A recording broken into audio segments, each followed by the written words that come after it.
we have it mounted up. There's the branch where it came out, the top of the vase. I'm going to shape the top of the vase. The foot's going to be down here somewhere. I'm going to use a bowl gouge to do that.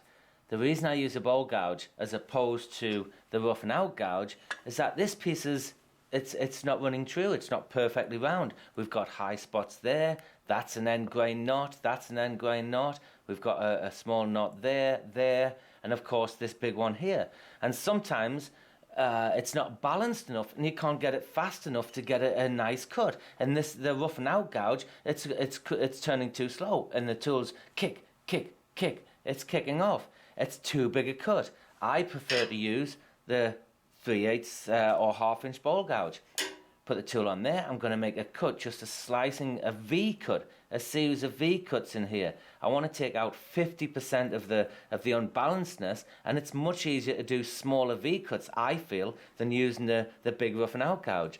The other thing is, I can see there's a little bit of loose bark here. We'll probably hear that when I'm cutting through it. You'll hear a difference in the sound. It may sound a little loose, which is another reason why I mounted it this way. I didn't want that sapwood, which is this section here, in the vase part. And plus, it doesn't seem solid to me. That's a lot more solid. So it's balanced. I just adjusted it slightly from where the dots were to make sure it was balanced, and that's running fairly true. Everything's nice and tight. Make sure you lock the tailstock up. Everything's safe. So we're going to turn the speed on. Now sometimes it'll go out of balance and the lathe might start to vibrate a little bit, or a lot, depending on how out of balance it is. Sometimes you can turn the speed up and the piece will actually balance up. I can't tell you that. You've got to feel that for yourself, but err on the side of caution. But I mean, again, if you do that, stand to one side. Don't stand in the way when you turn the speed up. But sometimes the pieces will balance up. Okay, so get rid of that tool, and we're going to switch the lathe on and start making the cuts. Okay, I've got the lathe on slow to start with, and we're going to ease the speed up. Oh, excellent. This is pretty well balanced. I can see the area, the light area there, where that exposed knot was. Put the tool on the tool rest. I've got the tool held firmly there, and I'm just going to make a V cut here, right through where that knot was. V cut there, cutting with the tip of the tool. It's a small cut first. I'll just do that really slow. And you can see the right hand wing is shearing the wood here. It's a real shearing cut. Starts off small. Of course, don't have the flute open like that, you're going to get an almighty dig in. That angle, the flute should be at about 130, no more than 130, if you imagine a clock. And I'm holding the tool quite firmly there. Wow, real dusty area where that kind of bark was, that open bark.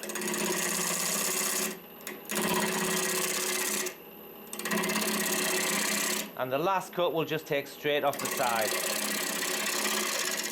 Okay, so now what we can do, you've noticed that I started the cut up here. I've left a lot of room for the rim. That gives me room for error. I can get the shape I want, or get the curve I want, and then adjust it and move it up or down. At the moment, whilst we're here, I'm going to turn the tool over, use the bottom wing, put my hand over the top this way. It's easier to push down than to have your hand there and pull down. Much more, let gravity help you. Put your hand over the top, and you're just going to take the tips of those points. Take that to there. Watch the wing on this little corner here. Come back.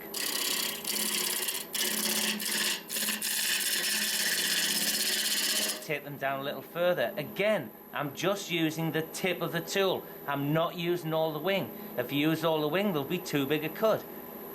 And just take it down a little bit at a time. I'm holding the tool there, on the swelling, and the back of the tool is in my hip. It's located in 3 places.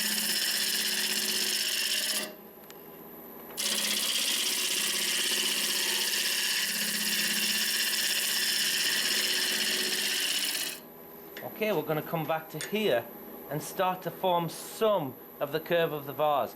We'll go back down to the bottom in a short while and put the tenon on. We'll do that with the bowl gouge as well.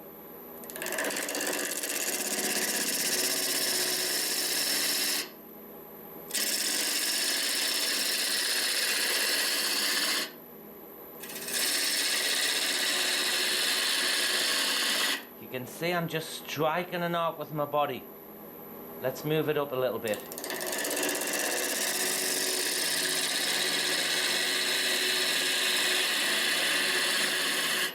Watch the wing, that wing on these little steps here. In fact, that's great. Step the cut. If you ran that cut into that cut, you'd suddenly catch it. You've got a chance of catching the wing. Don't let that wing catch. So step the cuts. Remember, we're just cutting with the tip of the tool here as well. Back to that position.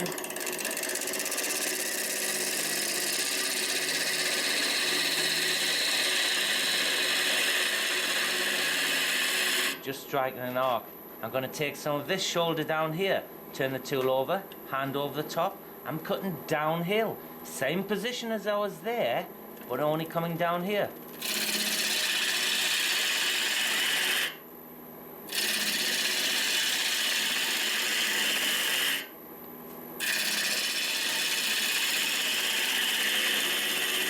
Oh, we're cutting into some nice wood there. I can see the lighter wood than the darker heartwood. Let's take a little cut off here. Gorgeous. Right, I'm just going to stop for a minute. I want to assess what's happening, what the grain looks like.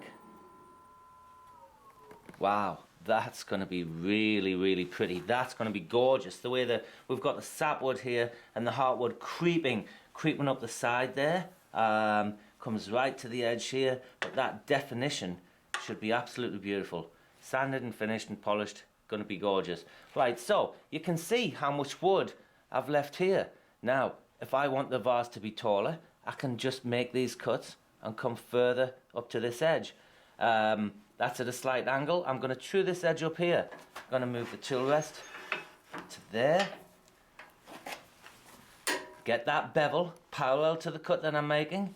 Holding the tool firmly, I'm going to make a cut down here to square up that edge so I know exactly where it's true here, and then I can decide how far to bring this curve up. Either bring it up this way if there was some interesting grain, or I could leave the curve there if I wanted to, and I could take more of this down from here and bring the top down to meet there. So I've got a choice of where to make that rim, the rim of the vase, the end grain vase, in amongst that section there. So that's what I'm looking at. I'm going to switch it on and true this up first.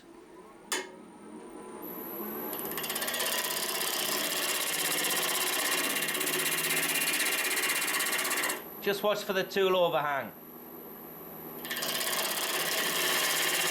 You may have to move the tool rest a little closer than I've got it.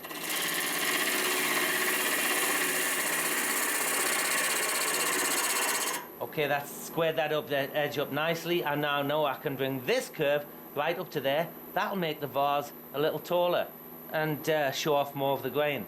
Excellent. So I'm going to move the tool rest, switch the lathe off, move the tool rest back to here and start to form the rest of that curve. I'm not going to take it down to the diameter that I want because I can't. I wouldn't have the strength. I wouldn't be able to hollow it out when we turn it around and hold it in the chuck. So I'm going to form some of that curve of the vase, the top end of the vase, and leave this rest of the wood solid to give me the support to hollow it out.